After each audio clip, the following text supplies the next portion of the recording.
than, yeah, you can have your contract extension till age 45. If everything would have remained the same, except they would have given him the contract he wanted, would Brady have ever left?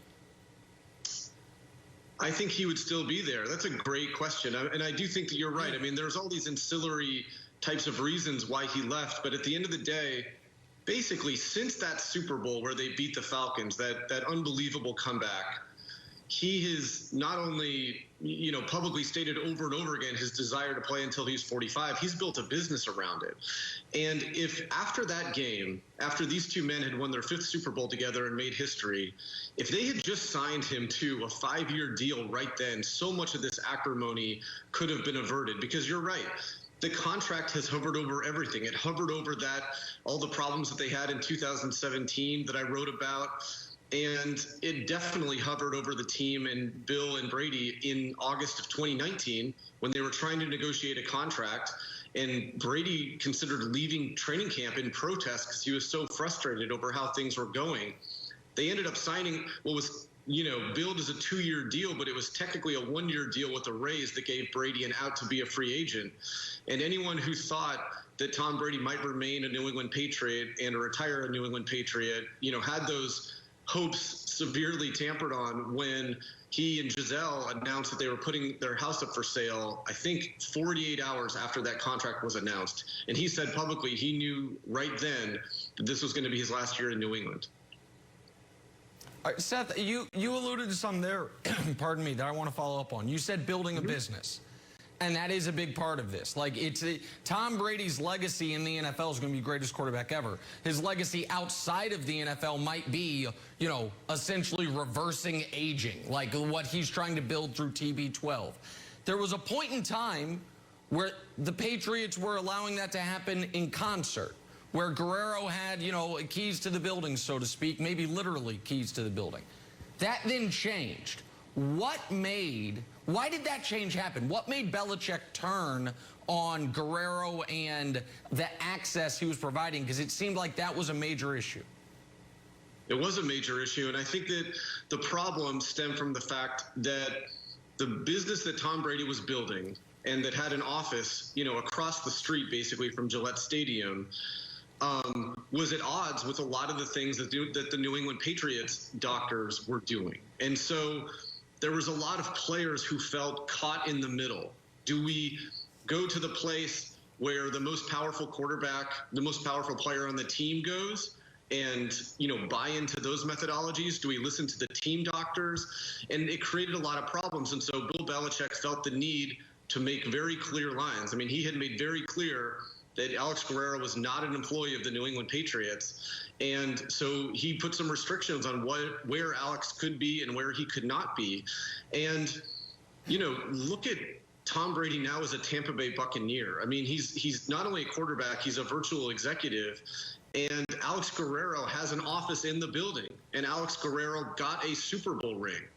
It's hard to imagine that stuff happening in New England.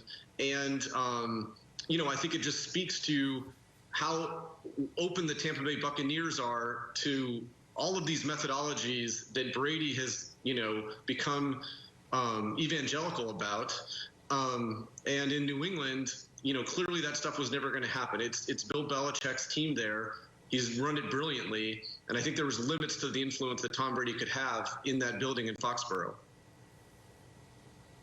Seth, was any of Belichick's desire, or if that's too strong of a word, willingness to move on from Tom Brady motivated by a desire to prove that he could win without Brady? That's a great question, and I think that only he could answer that, and I'm not exactly sure how he would answer it. I think that, I think that over the years, he definitely had thoughts, and he expressed this to Coast people, is the only quarterback I'm ever going to have, Tom Brady, in my New England Patriots career. He drafted a Super Bowl caliber replacement in Jimmy Garoppolo. Obviously, Brady was playing at such a high level that even though Bill probably wanted to switch to Jimmy at some point, he really couldn't do it, and especially with Robert Kraft's loyalty so tied to Brady. And, now it's interesting. He's kind of getting a third chance, and it's a quarterback's game in the NFL. That's not news. And with Mac Jones, I think that he's striving for something that's inherently fleeting in the NFL, and that's sustained success. He has so much pride in that team and in his work. There's a lot of head coaches like Bill Walsh, when he retired and he handed the team to George Seifert, he was kind of secretly hoping that team would flop, and instead they go 14-2 and win the Super Bowl. Bill Belichick has way too much pride to walk away from that team whenever he does with it in bad shape. He wants it set up long-term at the quarterback position so that, I think that when he'd walk away, he'd have a legacy of not only winning Super Bowls, but always making decisions that he felt were in the best interest of the team. Seth, one more question from me. Why? Look, they've been together 20 years. They have more success than any other coach and player in NFL history. They were the two architects of it, and usually the quarterback is the extension of the coach on the field. Why didn't they develop this great relationship? I get it. You might have fights. You might have differences and disagreements. But you still, I would think, in that situation, would have a really great relationship. And why didn't that ever materialize between Brady and Belichick? Successful quarterbacks and successful coaches are extremists within a spectacularly unhealthy profession, as we all know. These guys are extremists among the extremists. And I just think, that's only going to last for so long. And they're very different personalities. And, I think Robert Kraft, for the most part, he did a masterful job of trying to keep the band together. That didn't mean it didn't come with managerial challenges at times. In the book, I report about a 2018 meeting where he was in Aspen for a conference, and he was down in the hotel talking to some friends, and he goes, I really hate to leave this conference. You leave some of the most brilliant minds, you meet some of the most brilliant minds at this conference, and I have to go to Detroit to be with the biggest effing a-hole in my life, my head coach. Only he didn't say effing and he didn't say a-hole.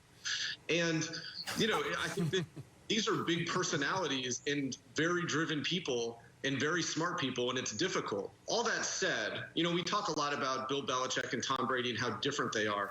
They have a couple traits that are very similar, and I think that one of them is that although they come at it from different directions, they are both optimists, and they believe in the power and the potential of the next play and the next game better than anybody else. There's never been anybody in NFL history who's been so good at forgetting what just happened and focusing on the next thing. And I think that's one of the reasons why they've had so much success over the years. Seth, I'm going to the game on Sunday, and obviously I'm interested in what's happening on the field. I'm also very interested in the pregame. I'm interested in if Brady comes out and talks to Belichick, or do they give each other a handshake, a little pat on the shoulder? I'm fascinated by it. How do you think, looking forward, this plays out as they enter their post-NFL careers? And I'll give you an example. In the NFL, I think 100, when it was Bill Belichick and Ed Reed, there was so much affection, effusive praise, and real emotional connection from Belichick and Ed Reed, who never played for him. He just loved the guy, and you could see it pouring out of the screen. Now, Belichick and Brady have said nice things about each other, but it doesn't feel warm. It feels almost like, hey, here are the talking points when you bring up the other person's name. How do you think the relationship moves forward in 5-10 years? Yeah, I think that there's always going to be a lot of love there, even if there isn't a lot of like all the time. And I think that it's going to be fascinating what happens. I heard someone say the other day that they think that, Bill will come right up and give Brady a hug, and they'll do a video tribute, and they'll do all these things partially to kind of knock Tom off of his game. I thought that was an interesting little psychological ploy. Ooh. When Peyton Manning, as a Denver Bronco, returned to Indianapolis, they did this big video tribute, and Peyton started crying during pregame warmups. And Tom Brady's probably going to be so focused and so ready to go and so amped up that doing something like that, hitting him softly, might actually give the Patriots a teeny bit of an edge. Love it. Love it. I'll be weeping. Waiting for that answer.